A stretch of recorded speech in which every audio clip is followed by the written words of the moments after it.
We remain steadfast in our commitment in delivering local news that matters. Stories that inspire.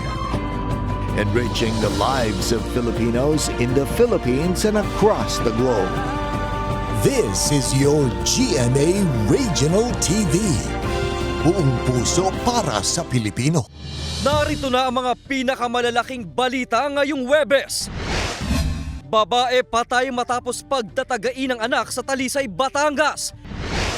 Mga ambulant vendor at nakaparadang tricycle at jeepney sa paligid ng Lipa City Public Market pinaalis ng sipos. Safety certificate ng Roro at barge na sangkot sa banggaan sa dagat na sakop ng Isla Verde sa Batangas City sinuspinde ng Marina. Modus ng isang babae na humihingi ng sukli kahit wala pang ibinabayad, nahulikam sa isang tindahan sa Lipa City Public Market. At ang tricycle driver na nag-aalok ng libreng sakay sa mga PWD, senior citizen, buntis, estudyante at mga pasyente sa ospital, kilalani.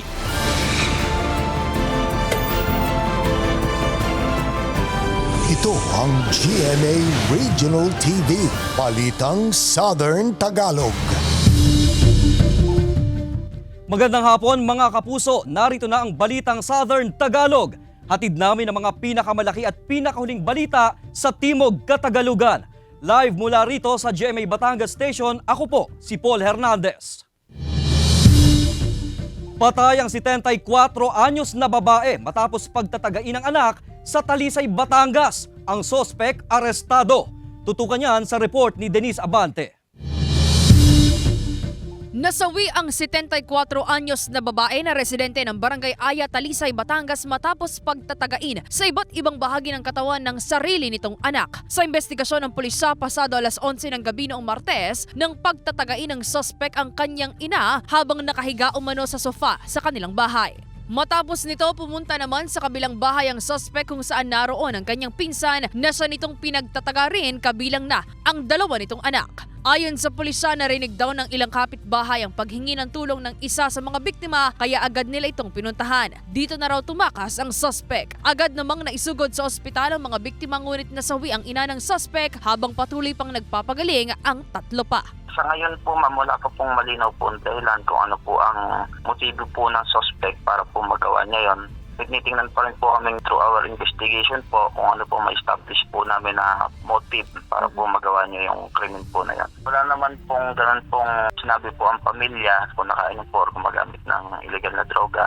Ayon sa pulisya, mag-aalas 7 ng umaga kahapon nang maaresto ang 39 anyos na suspect sa Barangay Kiling ng kaparehong bayan. Narecover sa suspect ang isang lumang itak na ginamit sa pananaga. Kasalukuyang nasa temporary custodial facility ng Talisay Police Station ang suspect at nahaharap sa reklamong parricide at multiple frustrated murder. Tumanggi na munang magbigay ng pahayag ang kaanak ng mga biktima hinggil sa insidente. Habang sinisika pa ng GMA Regional TV Balitang Southern Tagalog na mahinga ng pahayag ang suspect. Abiso naman ng pulisya sa mga residente. Regarding this incident po, patuloy po nating pinapaalanan ng ating pong mga kabayan na lagi pong mag-iingat at kung may napapansin man pong kakaiba kay nahinala pong tao ay agad pong tawagan ng ating kapulisan para po sa agad na responde para po maalayan po natin. Denise Abante, Balitang Southern Tagalog. Sinuspende ng Marina ang safety certificate ng Roro at barge na sangkot sa banggaan sa dagat sakop ng Batangas City, kabilang sa iimbestigahan ng communication lines ng parehong sea vessel. Alamin yan sa report na ito.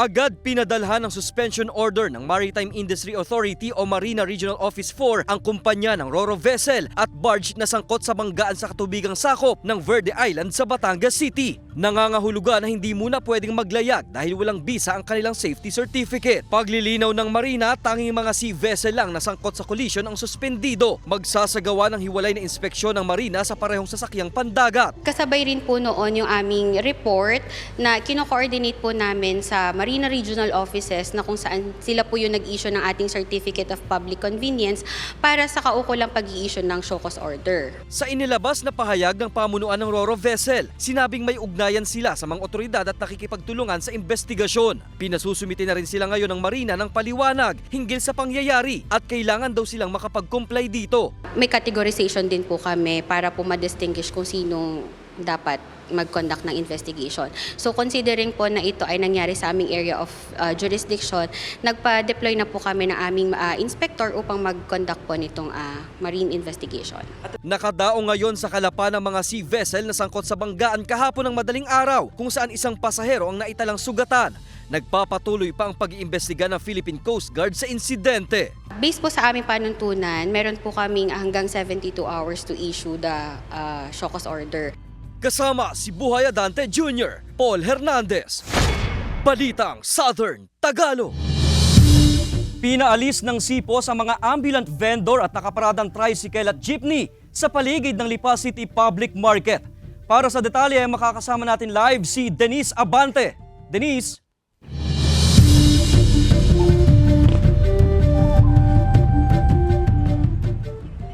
Paul, mahigpit na ipinatutupad sa mga pangunahing kalsada maging sa mga barangay road ang Memorandum Circular 2020-027 ng DILG. Maluwag na kalsada, walang sagabal sa daan at walang mga nakaparadang mga jeep at tricycle. Gayon din ang ilang ambulant vendor sa gilid ng kalsada. Ito ang bumungad sa mga residente at mamimili kanina sa paligid ng Lipa City Public Market mag-aalas 9 ng umaga. Nakakapanibago raw para sa tindera ng buko na si Maricar na walang mga sagabal sa kalsada. Mas maganda po yung araw-araw na gantong maluwag kasi maiwas po sa traffic tsaka mas madali pong nakakapamalengke ang mga tao. Pinagbawalan na nilang mag-parking sa mga kalsada kasi nga minsan yung mga tao sa halip na makakabili, hindi na ho makabili kasi una sa lahat ay wala na ho maparadahan sila. Araw-araw ho talaga dapat ay ganitong kaluwag. Ang dahilan ng pagluluwag ng mga kalsada ang mas pinaigting na pagpapatupad ng Memorandum Circular 2020-027 o ang Road Clearing 2.0 ng Department of Interior and Local Government na mas pinalawig pa sa lungsod ng Lipa. Pinaiting lang po yung para maibalik po yung mga pampublikong kalsada natin sa mga motorista po talaga para maluwag po. Ari po i-start lang ng campaign so marami na rin po kaming ginawang approach para po maibsan yung traffic dito sa Lipa. Ito lang po yung sa palengke, yung pagpapalinis lang po para po matulungan din natin yung mga taga-market na yung mapasok po yung aming palengke. Kung ang tinderang si Maricar pabor sa pagluwag ng mga kalsada at pag-aalis ng mga nakaparadang tricycle, bahagyang nahihirapan naman daw ang mamimiling si Aling Azon sa sitwasyon. Napakalinis, napakagandang tingnan, maaliwalas. Ang akin lang puna ay yung mga naparada ng mga sasakyan na naghahanap buhay. Yun naman ang aking hinahanap ngayon. Katulad may mga pasahero na wala naman masakyan. Maganda nga, sana i-garning kalinis. Pero ang aking hinihiling, sana naman ay mabigyan nila na ng sadyang tamang paradahan na amin po mapapag-anuhan ng mga pasahero. Kaysa kami igala dyan. Pagtitiyak naman ng pamunuan ng SIPOS, Ito naman po ay tuloy-tuloy. So, ang inatasan po kasi ng DILG is yung mga barangay. Meron po existing kasi na terminal dun sa may harap po ng pay parking. Ilan lang po ang malalagyan dun. So, meron pong mga hinahanap pa kaming lugar na pwedeng malipatan nila. So, eventually po mabibigyan din namin ng magandang terminal. ang pagluluwag sa ilang kalsada na sakop ng palengke ay para rin umano sa mga mamimili at para hindi mahirapan ang mga sasakyang papunta naman sa itinalagang paradahan sa lugar. Paul, patuloy naman daw imomonitor ng SIPOS ang mga kalsada sa paligid ng Lipa City Public Market. Samantala dito sa kinatatayuan natin ngayon sa Batangas City, tuloy-tuloy ang daloy ng trapiko dahil walang gaanong sagabal sa gilid ng kalsada. Paul? Maraming salamat, Denise Abante. Nasa Pilipinas ang ilan sa earthquake generators ayon sa FIVOX. Kaya ang malakas na lindol pwede ring tumama sa bansa ayon sa ahensya. Ang detalye sa report na ito.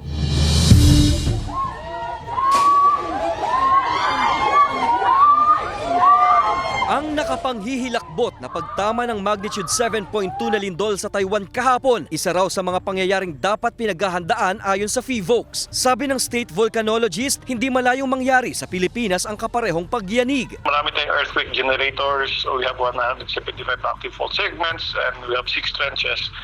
And these are all capable of generating light to major earthquake. Iba na rin daw ang naghahanda. Kaya sa bahay ng Pamilya Rosas, nakaempake ang mga gamit, handa sa paglikas. Lalo't itong mga nakarang araw nakakaramdam sa Batangas City ng pagyanig. Halimbawa matapos po yung mga lindor, mag-ibaman po ito. Tapos yung requirements namin, hindi namin basta makuha. At least ready po ako. Kabilang pa naman ang Calabarzon sa binabantayang rehiyon sa bansa. Oras na gumalaw ang West Valley Fault. May mga contingency plan para rito ang Office of Civil Defense Calabarzon. Pagpa-perform ng mga kinakailangan na humanitarian assistance, kagaya na lamang ng mga implementing plan nila sa pagpo-provide ng mga food and non-food item, gayon na rin yung pag-ensure ng aspeto ng law and order, pagpo-provide ng logistics, ng emergency telecommunication. Hindi gaya ng mga bagyo, iba ang katangian ng natural calamity na lindol. Walang aparato na nakapagsasabi kung kailan magkakaroon ng pagyanig.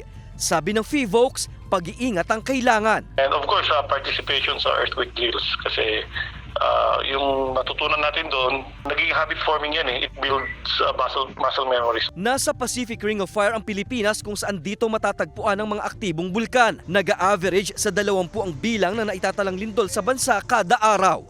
Kasama si Buhay Adante Jr., Paul Hernandez. Balitang Southern Tagalog. Mga kapuso, bukas, araw ng Biyernes, April 5, mawawala ng supply ng kuryente ang ilang barangay sa lungsod ng Tanawan at ilang barangay sa bayan ng Talisay, Batangas. Magsisimula alas 9 ng umaga hanggang alas 5 ng hapon, bunsod ng relocation of pole and rerouting ng mga linya. Samantala, bukas din April 5, ilang barangay rin sa bayan ng Rosario sa Batangas ang mawawala ng supply ng kuryente sa pagitan ng alas 8 ng umaga hanggang alas 12 ng tanghali, bunsod ng manual load dropping o rotational brownout tuwing peak hours.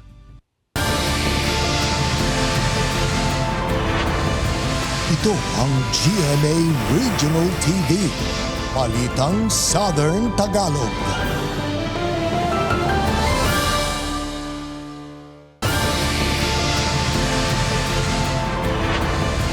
Ito ang GMA Regional TV, Balitang Southern Tagalog. Huli sa entrapment operation na isang babaeng nagbanta umanong ipapakalat ang umano'y sex video ng boyfriend dito at ang isang babae sa Tanawan City, Batangas. Tutukan sa report ni Denise Abante.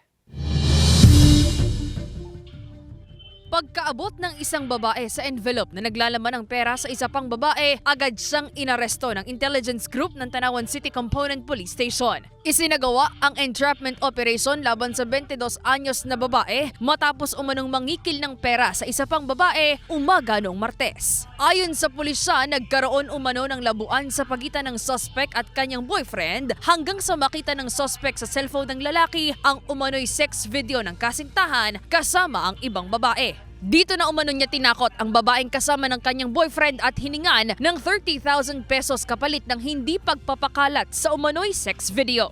Sabihin natin, sa galit, sa selos niya, kinuha niya yung sex video at inalam niya kung sino yung nasa video at yun ang i-message niya. Pinagbantaan niya, kaya lang sa bandang huli, napunta doon sa extortion dahil ang nakaan sa kanilang conversation, pag hindi ka magbibigay ng halagang 30,000, ipapakalat ko itong hawak kong video. Nahaharap siya ngayon sa reklamong robbery extortion. Depensa naman daw ng kasintahan ng suspect. Siya mismo nagsabi na nagawa lang niya yun sa kanilang dalawa, privado. Hindi naman niya diniscuss na yung detalye. Sabi naman nung parang nagkakalabuan lang sila pero nagko-communicate pa naman. Pero kagalit lang dahil doon sa insidente ng video. Bukod sa 30,000 pesos na halaga ng pera, na-recover din ng pulisya ang isang cellphone mula sa suspect na naglalaman umano ng naturang sex video. Ayon sa pulisya, na-inquest na siya kahapon at kasalukuyang nasa Tanawan City Component Custodial Facility. Sinisika pa ng GMA Regional TV Balitang Southern Tagalog na makuhanan ng pahayag ang suspect at biktima hinggil dito. Denise Abante, Balitang Southern Tagalog. Nahulikam sa isang tindahan sa Lipa City Public Market ang umano'y modus ng isang babae na humihingi ng sukli kahit wala pang ibinabayad. Nagbabalik sa report si Denise Abante. Kaswal na namimili sa isang grocery store sa loob ng palengke ng Lipa City ang babaeng ito pasado alas 10 ng umaga kahapon. Makikita sa video ang hawak niyang pera habang kinakausap ang nooy abalang bantay sa tindahan na si Froilan sa ilan pang mga customer. Ilang segundo pa inilagay na ng babae ang hawak nitong pera sa kanyang bag. Dito na naganap ang umano'y modus ng babae. Wala raw itong ibinigay na pera ngunit humihingi raw ng sukli. Kung bakit noon magsalita siya, nawala na sa isip ko yung wala siyang binibigay. Ang napagtuunan ko na kagad, yung sinabi niyang yung number ng 1,000, naalala ko, sabi ko, siguro nga kanya. Nung makaalis, maalala ko yun nga palang 1,053, yun nga pala bigay ng unang bumili sa kanya. Mabilis daw na umalis ang naturang babae at huli na nang maalala ni Froilan na wala itong ibinigay na pera. Isang aral na rin daw ang nangyaring insidente para sa kanya at ilan pang mga tindero sa lugar. Laking pasasalamat na lang niya na mayroon silang CCTV sa tindahan at nakuhanan ang babae. Ay malaking bagay dahil na-review namin Dahil kung ipapaliwanag ko lang, baka hindi maniwala ang inay tsaka si Mrs. Ay malaking aral. Ngayon nga ayoko nang magtindi, kaya lang check up ni Mrs. Abiso naman ng pamunuan ng pamilihan sa mga mamimili at tindera ang iba yung pag-iingat at pagmamasid sa mga kahina-hinalang tao sa paligid upang hindi na maulit pa ang insidente at hindi mabiktima ng mga kawatan. Bago po tayo umalis sa ating binilhan, siguraduhin po natin na na-check natin yung ating mga pinamili. So, kung may napapansin kayo na sumusunod sa inyo o parang mandurukot, nandiyan po ang aming complaint desk at kami po ay mabilis na action. Doon po sa ating mga manininda, siguraduhin po natin na na-check yung mga pera kasi naglipa na po yung mga nagbabayad ng peking pera. Nandito po kami at nandito rin po natin kapulisan para kayo ay tulungan. Kasama si J. Manjares, Denise Abante, Balitang Southern Tagalog. Mga kapuso, isang Philippine Cobra ang namataan sa loob ng isang classroom sa Dapdap Integrated School sa Tayabas City, Quezon nitong Martes.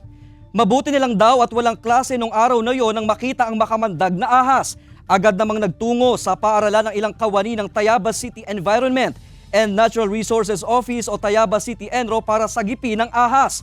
Posibleng dahil daw sa mainit na panahon kaya lumabas ang ahas sa tirahan nito. Isasagawa ng pamunuan ang paaralan ng paglilinis sa palibot nito. Patuloy ang paalala ng mga otoridad sa publiko na ipinagbabawal ang pangangaso, pangungulekta at pagmamayari ng anumang uri ng buhay ilang sa ilalim ng Republic Act No. 9147 o Wildlife Resources Conservation and Protection Act of 2001. Sa ibang balita, problema ang siksikang sitwasyon sa male dormitory ng BJMP Batangas City. At ngayong tag-init, ilan sa mga tumatamang sakit sa mga PDLs ang heat rush o bungang araw, ubot sipon at tigsa. Alamin yan sa report na ito. Ang nakapanghihinang init, dulot ay pagkairita sa marami. Paano pa kaya ang mga persons deprived of liberty o PDL na limitado lang ang espasyong ginagalawan? Congested o siksikan pa nga raw sa male dormitory ng BJMP Batangas City, kaya walang kawala sa damang init. Nasa 30 PDL ang nagsisiksikan sa isang selda na dapat ay nasa 9 lamang. Sa huling datos, hindi bababa sa 400 ang bilang ng PDL ngayon dito. Sa around 150% po ang congestion rate ngayon. Kung pagbabatayan natin yung mga dorms na nakalan, which is 12, is nasa livable space natin ng mga 50 PDLs po. Hindi na raw naiiwasan sa loob na magkaroon ng sakit at dahil magkakalapit, mabilis lang din ang hawaan, bagay na binabantayan ng pamunuan ng piitan. Simula nitong Enero hanggang Marso, may mga nagkaka-hypertension, ubo, sipon, diarrhea, bungang araw at pigsa sa mga nakapiit. Kakaroon po kami ng mga activities, seminars, online para po sa mga karagdagang kaalaman sa mga sakit na to para po maiwasan. At dito po sa jail naman ay nagkakaroon kami ng mga open air activity. Pinag-aaralan na raw kung paano madedecongest ang sitwasyon sa piitan. Kung siksikan sa male dormitory, maluwag pa naman sa 66 inmates sa female dormitory. Pero binabantayan pa rin ng BJMP ang sitwasyon ng mga PDL. Sa mga communicable diseases po, meron po kaming isolation na tinatawag po. Doon naman po sa mga high blood natin o yung mga pigsa na manageable naman po sa ating dormitory, doon na lang po namin sila nilalagay sa kanilang dorm po. May koordinasyon sa City Health Office at Regional Health Unit ang BJMP para makatugon sa atensyong medikal ng mga PDL. Nagre-refer po kami ng mga meron pong may sakit, and also regular po ang health consultation po namin. Everyday po yon sa mga PDL kung ano man ang maging health problem nila. May monitoring ng blood pressure sa mga may pre-existing health conditions at senior citizen. Nagbibigay rin ng vitamin sa mga PDL, tulong pandagdag resistensya. Kasama si Buhay Adante Jr., Paul Hernandez, Balitang Southern Tagalog.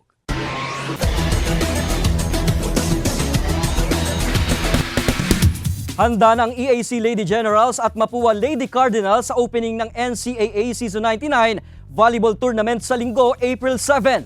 Narito ang report ni Hazel Alviar.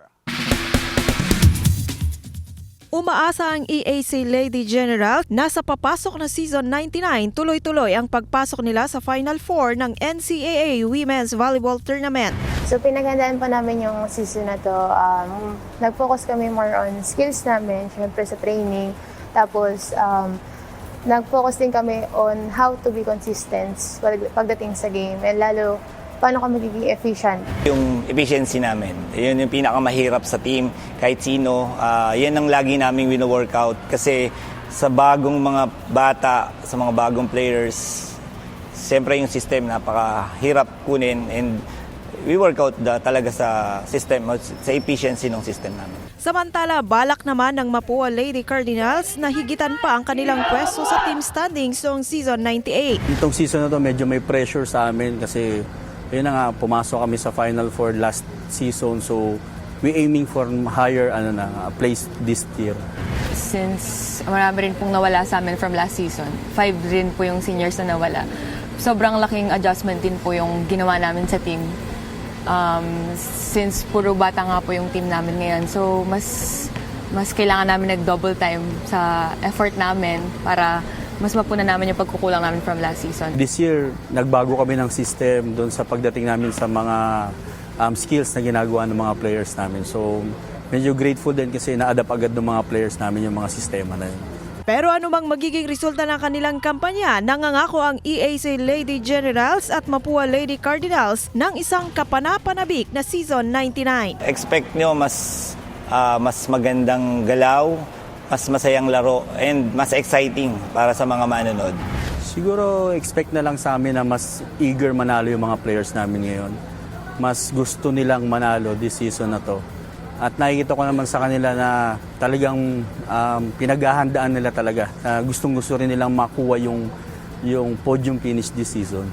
Ilang tulog na lang, bakbakan na sa volleyball court. Abangan ang NCAA Season 99 Indoor Volleyball Tournament sa darating na linggo, April 7, live sa GTV, alas 12 ng tanghali. Hazel Alviar, Balitang Southern Tagalog. Good news po mga kapuso sa mga naghahanap ng trabaho. Naghahanap ang Kapuso Network ng mga sumusunod. Assistant Publicity Manager for Entertainment, Entertainment Publicity Manager, Corporate Strategic Planning Manager, Research Manager, Research Analyst, Auditor, Junior Accountant, Production Cost Analyst, Production Coordinator 2, Program Administrator, Publicity Writer at iba pang makikita sa inyong TV screen. Para sa kumpletong detalye at sa mga nais mag-apply, bisitahin ang www.careers.gmanetwork.com. Ito ang GMA Regional TV, Balitang Southern Tagalog.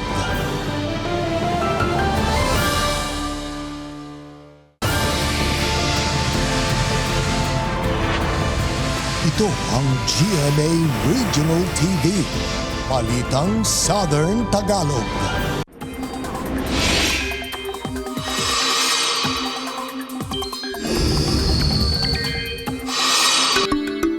Mga kapuso, mainit ulit ang panahon sa halos buong bansa pero hindi inaalis ang posibilidad na umulan sa ilang lugar. 2 weather systems ang nakakaapekto ngayon sa bansa. Ang ridge ng high pressure area sa bahagi ng Luzon at easterly sa Visayas at Mindanao.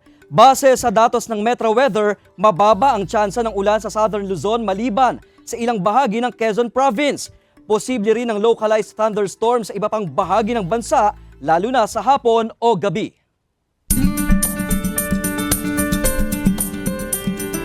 Nag-aalok po ng libreng sakay ang isang tricycle driver sa Tanawan City sa Batangas sa mga PWD, senior citizen, buntis, estudyante at mga pasyente sa ospital. Kilalanin siya sa ulat na ito. Sa mga panahong wala ng preno ang pagtaas ng presyo ng mga bilihin, ano pa nga ba ang ma-enjoy mo ng libre? Wala na. Wala na. Ano po, ito po, libreng sabaw po sa Pares. Opo, na-enjoy ko naman po siya. Wala na po.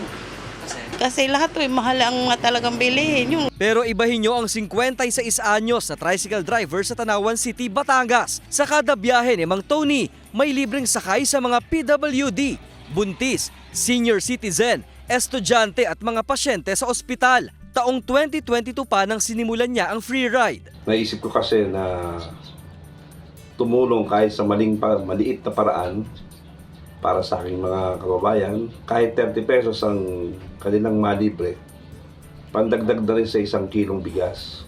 Pasasalamat daw sa mga pasaherong nakakatulong sa kanyang hanap buhay at pagbibigay rin ng biyaya sa mga walang-wala kahit pa nga mas kailangan niyang kumayod sa pamamasada para sa pampagamot ng asawang na stroke. May nahihingi kaming tulong sa gobyerno para sa gamot niya, kaya lang hindi lahat nahihingi. Meron din akong binibili. Hinahangaan si Mang Tony dahil sa nag-uumapaw na pagbabahagi ng good deeds. Isa si Ethel sa patunay riyan na isang PWD na nakasakay for free. Naglalakad ako nun sa palengke, walang magpasakay sa akin. Tapos bigla akong nakita si Manong driver. Saktong wala akong pamasahe ng time na yon. Sabi ni Manong, sakay ka na kasi kung PWD ka. Yun. Sumakay na lang po ako ng time na yon. Lubos ang pasasalamat ni Mang Tony sa mga naging pasaherong itinuturing siyang inspirasyon. Gagawin pa rin daw niya ang pagpapalibre ng sakay hanggang kaya pang magmaneho. Kasama si Buhay Adante Jr., Paul Hernandez. Balitang Southern Tagalog. Mga kapuso, bukas araw ng Biyernes, April 5, mawawala ng supply ng kuryente ang ilang barangay sa lungsod ng Lipa sa Batangas. Magsisimula alas 7 ng umaga hanggang alas 5 ng hapon. Bunsod ng massive replacement ang mga lumang insulators at pagpapalit at paglilipat ng mga poste. Kalinsabay ang clearing ng mga linya. Mapapanood sa Bubble Gang sina Dingdong Dantes at Dennis Trillo sa Linggo, April 7. Samantala, pinanggigilan ng mga manonood ang karakter ni Zonia Mejia sa Lilet Matias at Torny Atlo. Narito ang report ni Hazel Alviar. Ang kwela at pagpapatawa sa social media ng kapuso actor na si Dennis Trillo, dadalhin niya ngayon sa telebisyon dahil isa siya sa mga guest sa Bubble Gang sa Linggo. Bukod pa sa kanya, guest din si kapuso primetime king at host Dingdong Dantes, kung saan magkakaroon ng family food sa show. Abangan ang mga kapuso drama actors sa makikisaya sa Bubble Gang sa Linggo, 6:15 p.m. Kuha naman ni Zonia Mejia ang gigil ng mga manonood ng Lilet Matias Attorney Atlo sa kanyang role bilang kontrabida sa serye. Ginagampanan ni Zonia ang role bilang Trixie na isa sa mga nang-aapi kay Lilet, ang karakter ni Joe Berry. Komento pa ng isang netizen, siya raw ang bagong Zoe, ang kontrabidang karakter ni Kazel Kinochi na kinainisan rin sa abot kamay na pangarap. From Attorney Ira Simon sa Lilet Matias Attorney Atlo, may character crossover si Annalyn Barro sa My Guardian Alien. Siya ang gaganap na abogado ni Venus, ang karakter ni Max Collins. Abangan si Annalyn Barro sa My Guardian Alien, 8:50 p.m. pagkatapos ng Black Rider. Hazel Alviar, Balitang Southern Tagalog. Samantala, mapapanood niyo po ang episode na ito at iba pang pinakahuling lokal na balita sa official website ng GMA Regional TV, www.gmaregionaltv.com. Pwede rin kayong bumisita sa aming official YouTube channel, GMA Regional TV, at i-click ang subscribe button para sa mga pinakamainit na balita mula sa reyon. Dahil sa GMA Regional TV, local news matters. At yan ang mga pinakamalaki at pinakahuling balita sa Timog Katagalugan. Maraming salamat sa pagsama sa amin pati na sa mga kapuso sa ibang bansa na tumutok sa mga balita sa rehiyon. Kami ang GMA Regional TV, Balitang Southern Tagalog, buong puwersa para sa mas malaking misyon at mas malawak na paglilingkod sa bayan.